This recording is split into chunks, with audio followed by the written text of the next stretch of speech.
a child was born in Israel. This child was extraordinary if for no other reason than the name he was given. This baby was named Ichabod. And of course, if you remember your Old Testament history, you know the circumstances of that situation. In Hebrew, the word for the glory of God, the weightiness, the significance, the heaviness of God is the Hebrew term kavod or kabod. And here is a child who is named Ichabod, which means literally, the glory of God has departed. The glory of God has gone. It's left. Now, can imagine a little boy growing up in Israel, going to school, to the synagogue, or something. The teacher says, "What's your name, child?" And the child said, "My name is the glory of God has gone." Now, you remember several years ago when the country western singer Johnny Cash sang a song called "A Boy Named Sue." It was a humorous song about a rough and tumble cowboy who named his son Sue because this father was going to be removed from the scene, and he wanted to make sure that his son would grow up with an appropriate level of macho toughness. And so he called him Sue because he knew that when that kid went into the saloon or went into the schools and somebody said, "What's your name?" and he said Sue, he was going to have to fight to prove his manhood. But it's one thing for a boy to be called Sue in America. It's another thing in Israel for a child to be called Ichabod. The glory of God has gone. Well, why? What happened? Well, to understand that incident in Jewish history, that episode in the Old Testament, we have to just go back a couple of chapters earlier, where during the time of the leadership of the Jewish people, of the venerable judge Eli, a crisis came to the nation. The traditional military enemy of Israel were the Philistines. And the Philistines came in battle against the Jewish people during the reign of Eli. And the scripture tells us in the 4th chapter of 1 Samuel that in this battle, the Philistines drew up to meet Israel, and the battle spread, and Israel was defeated before the Philistines, and 4,000 Jewish men died in the conflict. And so a messenger came back to Shiloh, came back to the central sanctuary, and reported to the leaders and the elders there and to Eli himself of this humiliating defeat in battle. And the soldiers and the messengers came with an urgent request. They said to the judge, they said to Eli, "Eli, let us go back again into battle against the Philistines, only this time, please, let us take the Ark of the Covenant with us." Sort of an Old Testament Raiders of the Lost Ark. You remember that the Ark of the Covenant was the most sacred piece of furniture in the tabernacle and later in the temple. The Ark was that chest where the cherubim adorned the sides of it, and the Ark was the throne of God. And its cover was the mercy seat, where the blood of the sacrifices were spread. And inside this chest was contained the tablets that Moses had brought down from Sinai, Aaron's rod, and so on. This was the sacred vessel of all sacred vessels to the Jewish people. And there were moments in previous history that when the Jews went into battle against their enemies, when the priests carried the Ark of the Covenant, the throne of their God, Yahweh, before them, whenever God's throne marched into battle, the Jewish soldiers were always victorious. And so now, after losing to the Philistines, they come and they press their urgent request upon Eli. Let us go back, but let us go with the Ark of the Covenant. And he said, all right. And so the ark was brought into the Jewish camp. Listen to the response of the people. And it happened as the ark of the covenant of the Lord came into the camp that all of Israel shouted with a great shout, so that the earth itself resounded. When the troops who were demoralized and had just gone through this ignominious defeat saw the approach of the throne of God, they were throwing their hats in the air, they were hurling their weapons in joy, and with one voice they screamed in acclamation.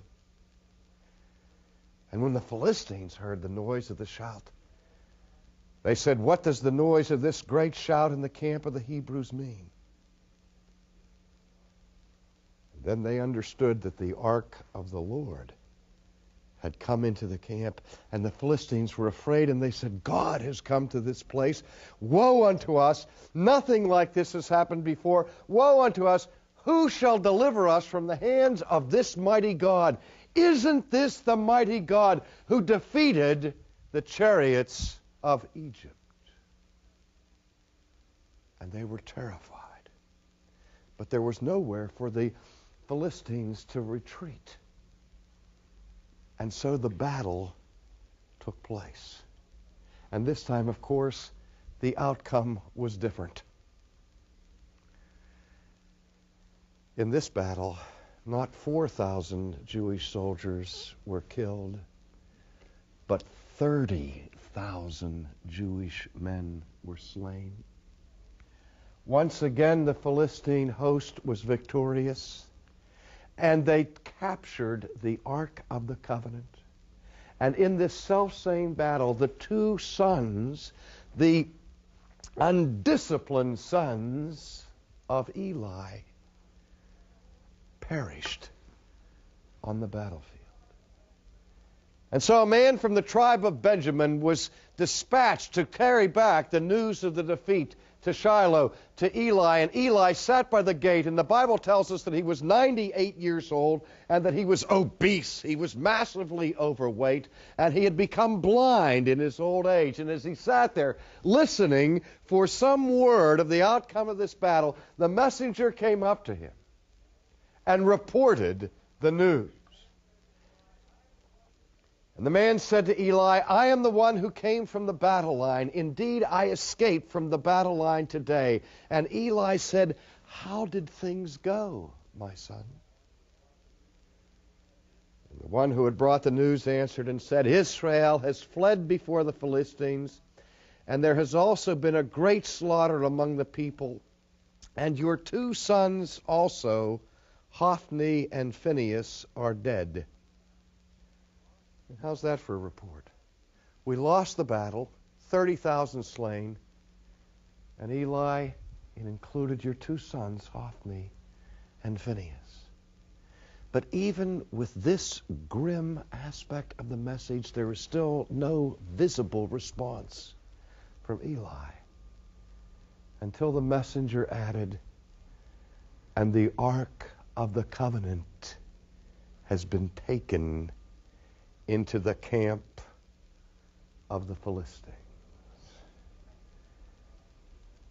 Verse 18, it came about when he mentioned the ark of God that Eli fell off the seat backward beside the gate. His neck was broken and he died. In the next verse, it says his daughter-in-law, Phinehas' wife, was pregnant and was about to give birth. And the messenger comes to Phinehas' wife, and what does he say to her?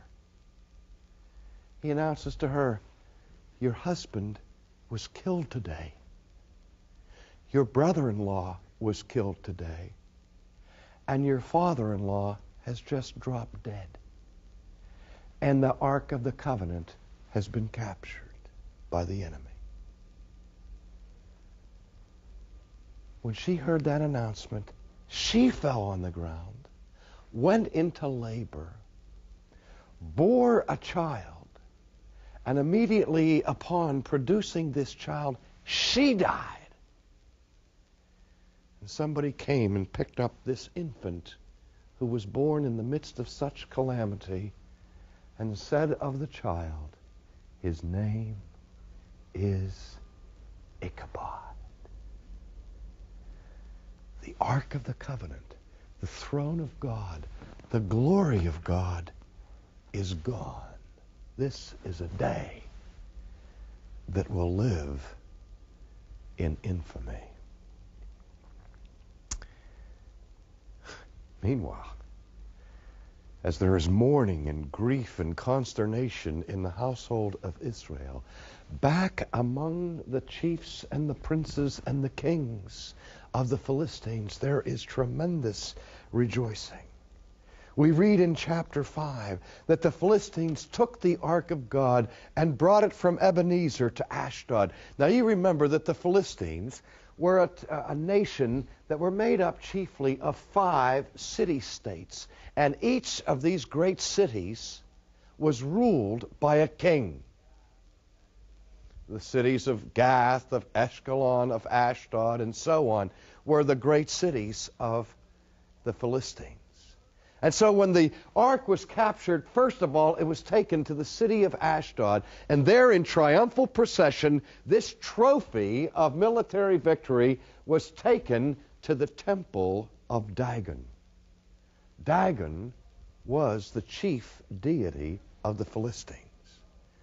And everyone went out to celebrate. And when they took the Ark of the Covenant into the temple of Dagon, they set the throne of God, of Yahweh, at the feet of the statue of Dagon.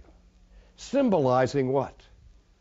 The preeminence of the Philistine god who now lords it over the God of the Israelites.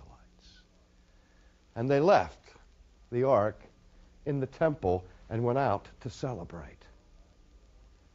And they celebrated all night, and in the morning when the priests came into the temple of Dagon, they were horrified with what they found. They looked, and behold, the statue of Dagon had fallen over on its face and was now in a position of obeisance, prostrated at the base of the throne of Yahweh.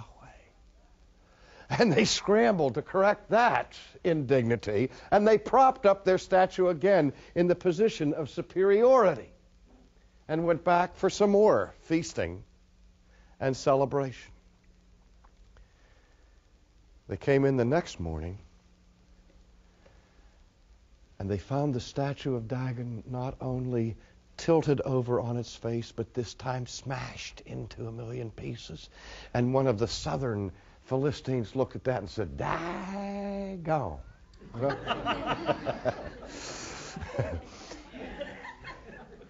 Well, to make matters worse, suddenly a plague broke out in Ashdod. Now, we don't know exactly the nature of that plague. One translation of the Bible describes the plague as a plague of tumors. Another one describes it as a plague of amarods.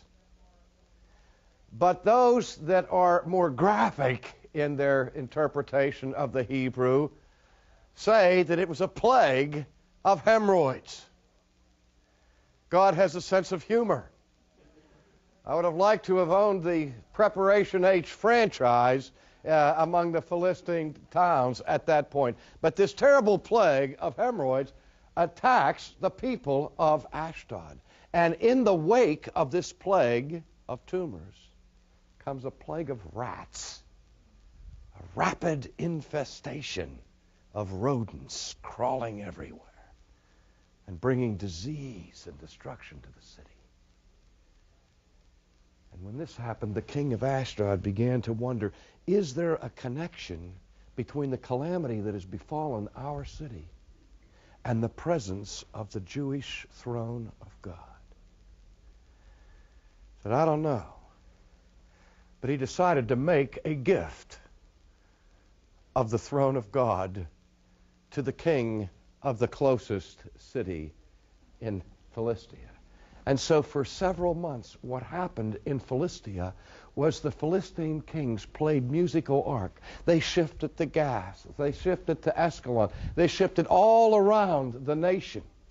And everywhere the Ark of the Covenant went, the plague of tumors broke out and the plague of rats broke out until the kings of the Philistines had all of this stuff that they could stand, and they decided to have a summit meeting, and they called a great council where they met together, and they called in their magicians, they called in their priests, they called in their leaders, and they said, what are we supposed to do in these circumstances?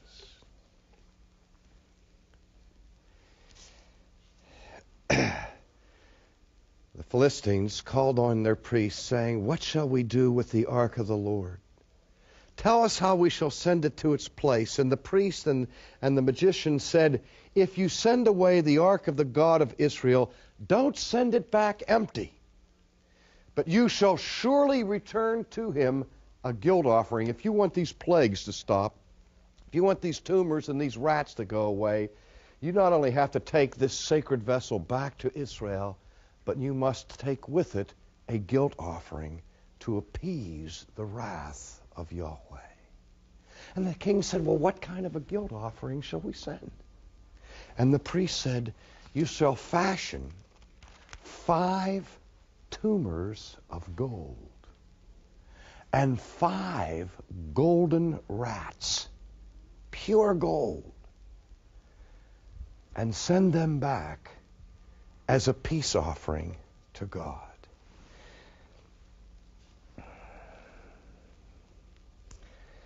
And then this instruction followed.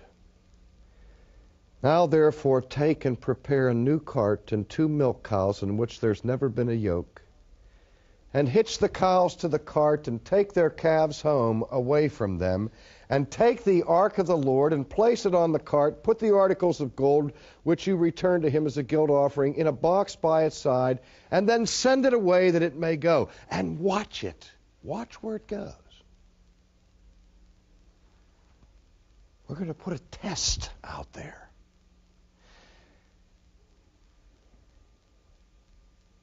Before I tell you about the test, let's stop for a second, recap, see what we've learned already about the Philistines. Well, so far we've learned that the Philistines had military strength. We've learned that the Philistines were a religious people, but that their religion was a religion of idolatry. And what we're going to learn in just a moment, that in spite of the fact that they had all of the trappings of religion, despite the fact that they had a priesthood, despite the fact that they had a temple, despite the fact that they believed in certain deities, bottom line, the Philistines were practical atheists. That is, in theory, they believed in religion and in God. But in actual practice, fundamentally, they were atheists. Now, how do I know that? Well, I know it from what comes next in the story. Let's look at it. Send away this cart with the milk cows and watch it.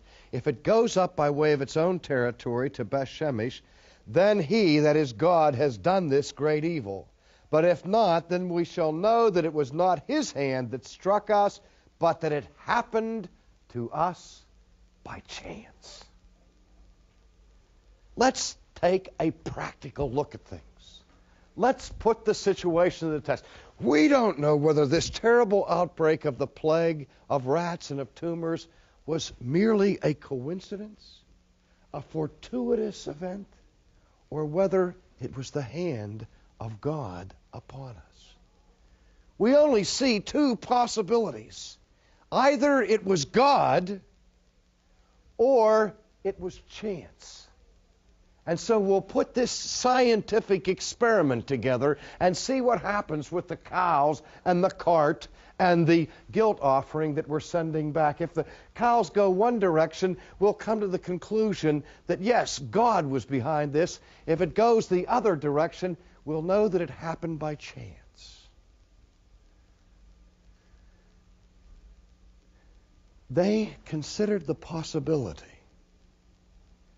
that something happened by chance. That's the conclusion that leads me to believe that at bottom they were atheists. Some of you are looking at me with puzzled looks in your eyes. How in the world does that indicate atheism? Let me explain it for you. A few years ago, I had the responsibility in the seminary to teach the theology of the Westminster Confession of Faith, that document that was produced in the 17th century in England by the Westminster Divines that is the most comprehensive, systematic expression of historic Reformed theology ever set on paper. And I had done the first chapter of the confession, then I finished the second chapter of the confession, and I announced after that, I said, next week we're going to take up chapter 3. Which chapter is entitled, Of God's Eternal Decrees. Now, as soon as I announced that, there was a stir among the students. I mean, they knew what that meant. They said, oh boy, oh boy, oh boy. That means he's going to get into predestination and all that juicy stuff that has to do with God's sovereignty and human freedom and the things that every theological student in seminary likes to argue into the night. So the next Monday evening, when I came to the classroom, there were 150 students there. There were like 50 guests. Every one of my Reformed students went out and drugged one of their Arminian friends by the neck. They said, our professor's going to speak on predestination this week, and you have to be there and listen. So I have these people waiting, breathless anticipation to look at this difficult doctrine. And I began by reading the opening words of chapter 3 of the Westminster Confession. Let me read them for you now. Chapter 3 begins with these words, God, from all eternity, did by the most wise and holy counsel of his own will, freely and immutably, that is, unchangeably, ordain whatsoever comes to pass, semicolon. Let me state it again in other words. That God, from all eternity, according to his holy counsel, doth freely and immutably ordain whatsoever comes to pass. Semicolon. I read that and I stopped and I said to the class, I said, all right, how many of you believe that? How many of you believe that God foreordains every single thing that happens? Automobile accidents, train wrecks, the birth of baby, the death of your spouse. God ordains it. Everything that comes to pass.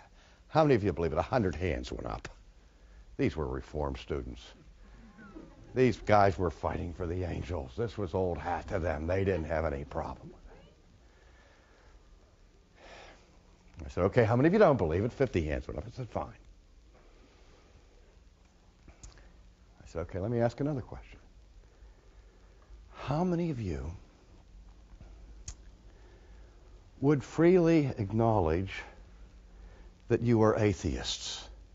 And I said, don't be afraid. Tell the truth.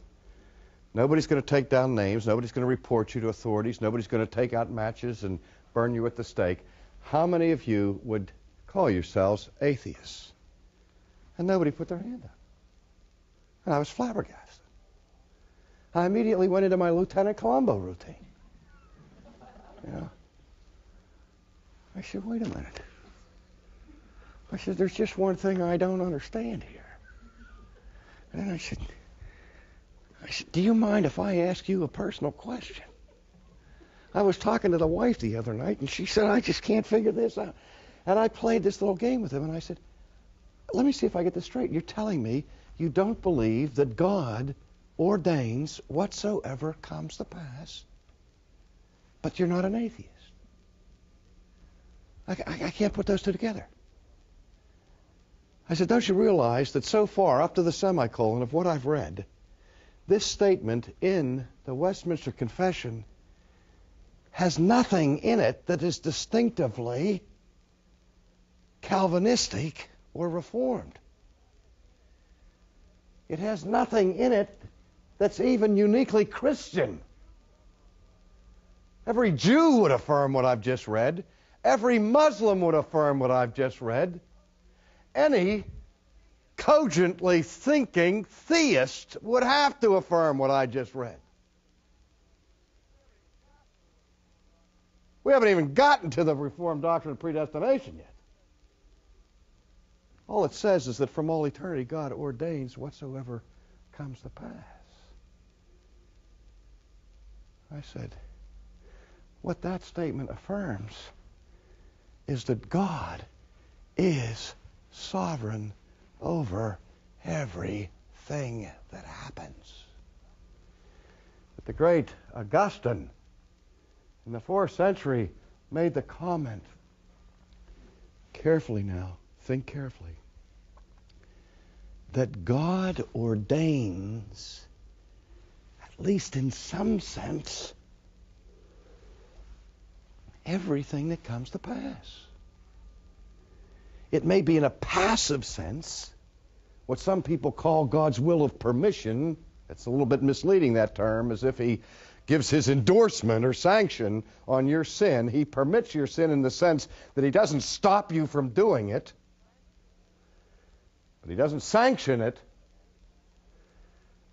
But any time that you commit a sin, God at that moment always had the power to prevent you from doing it. He could have squashed you like a bug, taken the breath out of your lungs at that minute and stopped you from doing it. And the fact that he didn't intervene, that he didn't intrude, the fact that he decided to let you do it, not with his blessing, but to give you the ability to do it without preventing you from doing it, in a certain sense, you see, he chose that it should come to pass, because he is absolutely sovereign over everything that happens. And I said, do you realize that if there's one maverick molecule running loose in this cosmos, beyond the pale, beyond the scope of God's sovereign control and authority, you have no reason as a Christian to believe a single promise of the future that God has made. One maverick molecule could destroy all of the plans, not only of mice and men, but of Almighty God, if God does not ordain whatsoever comes to pass.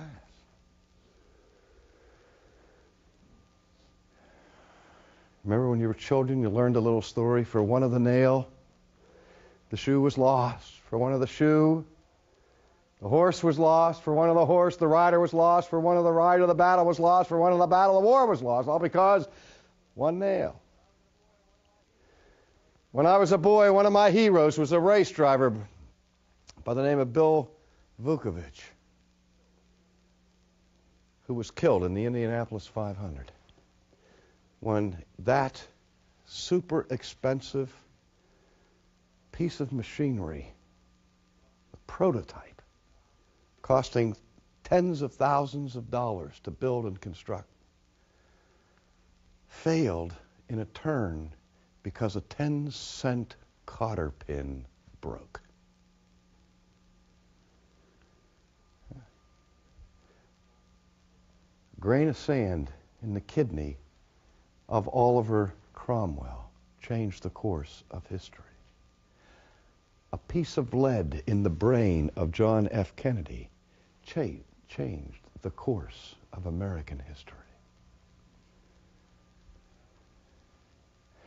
At the Battle of Fort Duquesne in the French and Indian War, a young lieutenant had 5 horses shot out from under him, and one bullet from an enemy rifle went through his shirt as it flapped in the breeze, and it went in one side of his shirt and out the other side of the shirt without even creasing the skin on his back.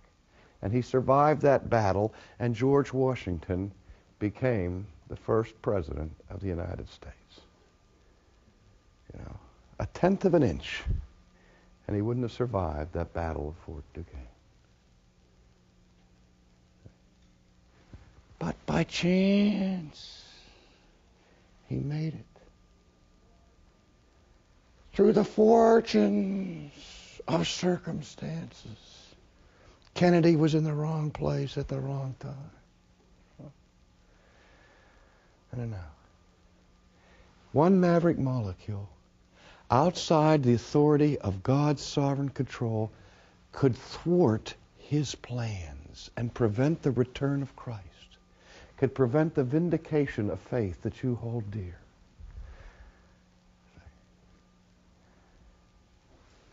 Beloved, there is no such thing as chance. I was in a discussion once with a professor at Harvard University.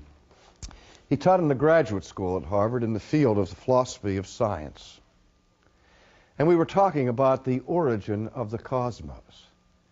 And he didn't believe in God, and I said, well, where do you think the universe came from? And he said, well, the universe was created by chance. And I said, the universe was created by chance. I'm not sure I understand what you mean.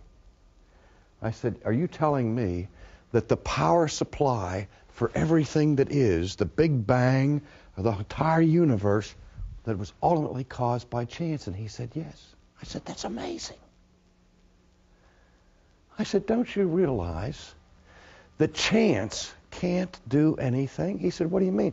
And I said, well, let me show you what I mean. And I took a coin out of my hand, out of my pocket, and I said, I'll say to you here, if I took a 50-cent piece and balanced it on my thumb, and I said to you, I'm going to flip this coin up in the air, what are the chances that it comes up head or tails? What's the chances? Go ahead. 1 in 2. What's the percentage? 50-50. No. 50-50. Now listen to what I said. I said, if I flip the coin, what are the chances that it comes up heads or tails? 100%. Unless it stands on its edge somehow. I fooled you, didn't I? Okay, what we mean, though, is I said, okay, if I flip that coin, what are the chances that it'll come up heads? 50-50, a 50% chance. Because there are only two options. There's only two sides to the coin. And so we say the odds are, the chances are, that it'll come up heads 50% of the time. Now, what I asked this gentleman from Harvard was, how much influence does chance exert on the flip of the coin? What causes that coin to come up heads? Does it have anything to do with where I start, whether it's heads up or tails up?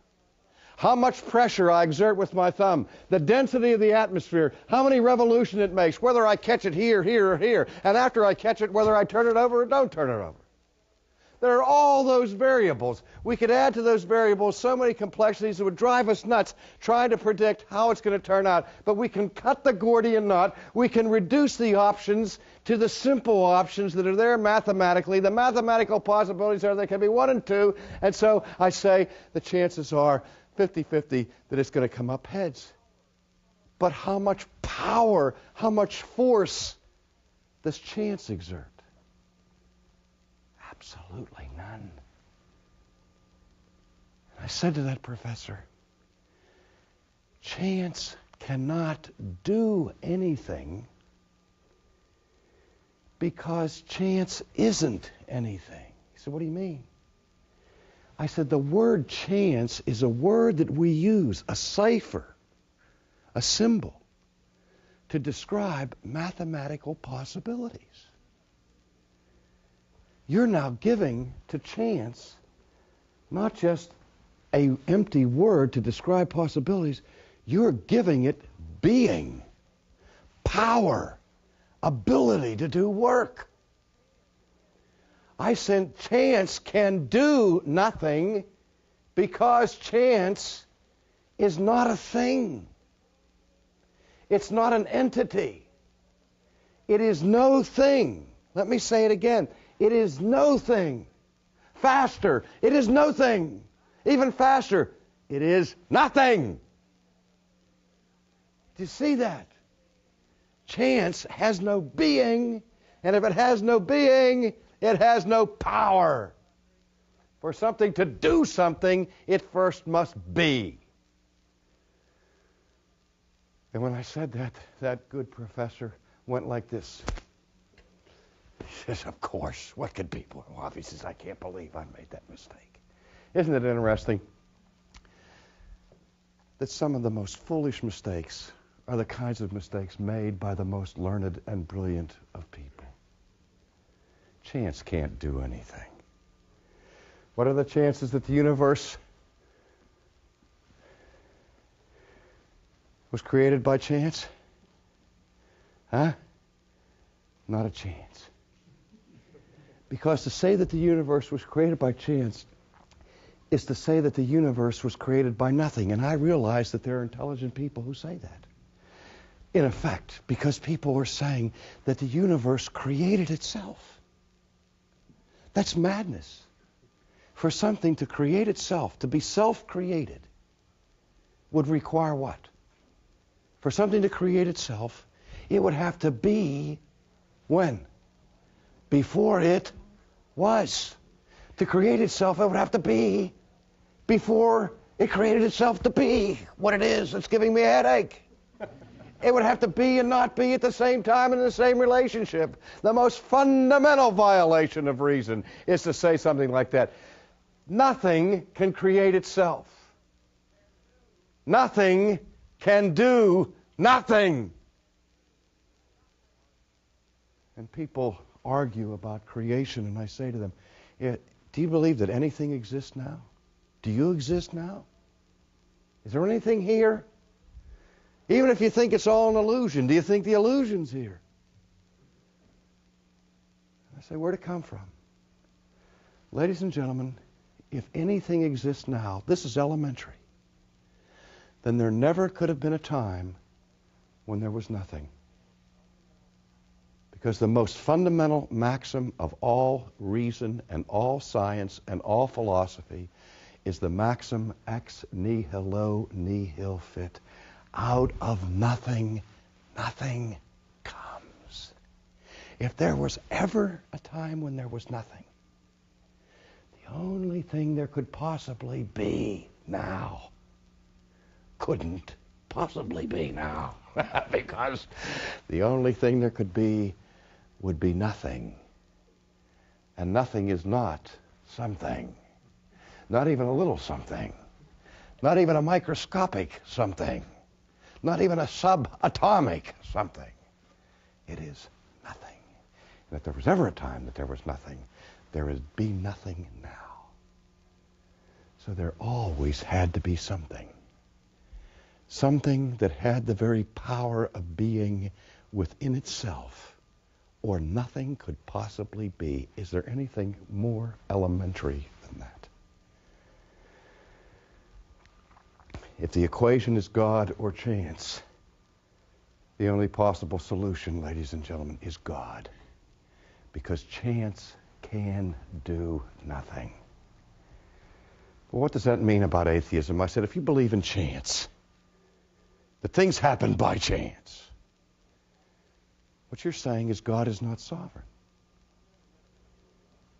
I've never met a Christian yet. I've met plenty of people who weren't Christians who denied the sovereignty of God, but I've never met a Christian who said, I do not believe in the sovereignty of God. Every Christian says he believes in the sovereignty of God. But it takes about 5 minutes to probe that to discover that not 1 out of 100 Christians believe in the sovereignty of God. As soon as you begin to examine it, there's precious little sovereignty left. If God is not sovereign, God is not God. It's that simple. And so I say the Philistines, with their doctrine of chance, were basically atheists. Now again, give them some credit. They were pre-scientific. They were primitive people. They didn't have the benefit of the scientific revolution, did they? And nobody in this day and age would attribute power or reality to chance. Don't I wish? The dominant view of the origin of the cosmos, the dominant view of the origin of the human race in our culture is that both man and his world have come by, from, and through chance.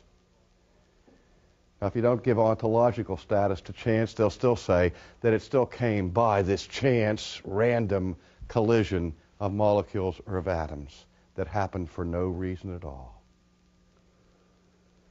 Examine that carefully, and it's the same idea of something out of nothing. Well, let's see what happens with the experiment. So the men did so, and they took the 2 milk cows and hitched them to the cart and shut up their calves at home. And they put the ark of the Lord on the cart and the box with the golden mice and the likenesses of their hemorrhoids. And the cows took the straight way in the direction of Beth-Shemesh, and they went along the highway, lowing as they went, and did not turn aside to the right or to the left. And the lords of the Philistines followed them to the border of Beth-Shemesh. I love this story. I don't know anything about farming or about the cattle industry. I have a man here in the studio audience tonight who has his PhD in cows, and he's tried to help me struggle through this text. I always thought, from singing the Christmas carols, the cattle are lowing. I thought that meant that they were sort of like purring, like contented kittens. Like Elsie, the contented cow. I thought that this kind of meant that when these cows were going to their destiny and following the route that they were traveling on the road to Beth-Shemesh, that the fact that they were lowing meant that they were joyful in their task, and they were sort of moving along singing, "Onward, Christian cows." But I've been corrected by that, and they say, no, what's happening here is that the Philistines, in their experiment, are trying to get the cows to act contra naturam, against nature. That when a cow has a calf, and that cow has never been yoked, put on a cart before, that the natural impulse of that mother cow is to be with her calf. And you take that mother cow away from her calf and put her on a cart and just let her loose, nature would say that she would make a beeline back to her calf. But instead, these cows go straight for Israel, straight for Beth-Shemesh, turning neither to the left or to the right, lowing, crying as they go.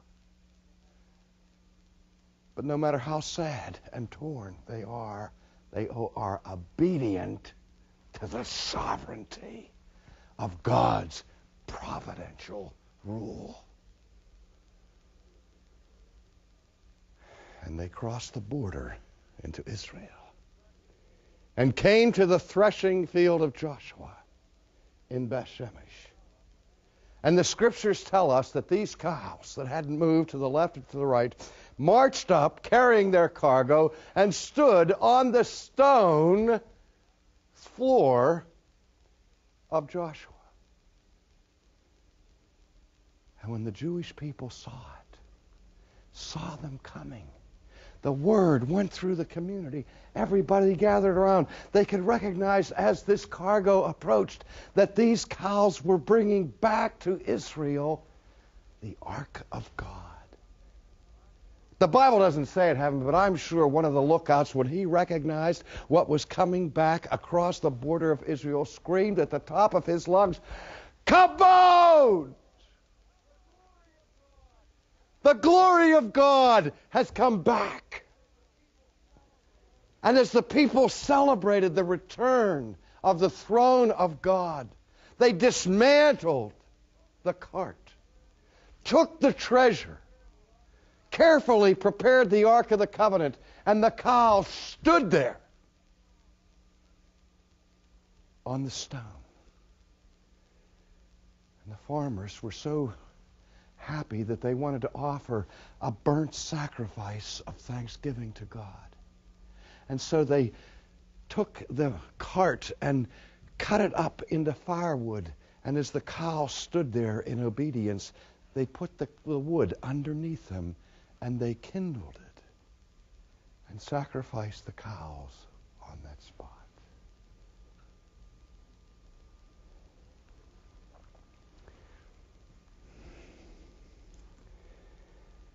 Centuries later,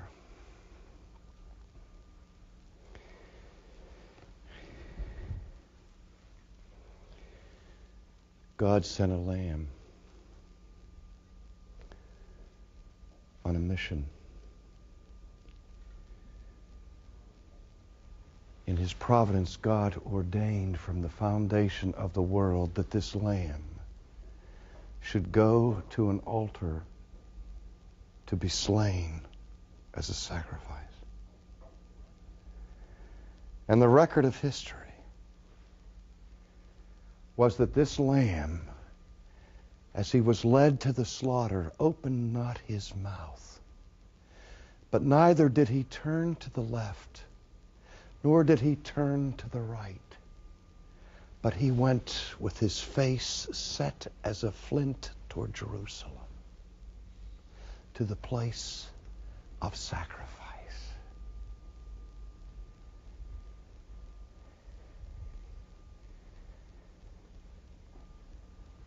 Do you think that happened by chance?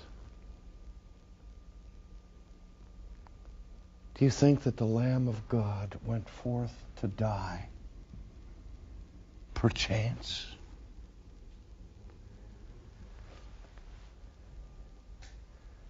Or did God, from the foundation of the world, freely and immutably, by the holy and wise counsel of his will, ordain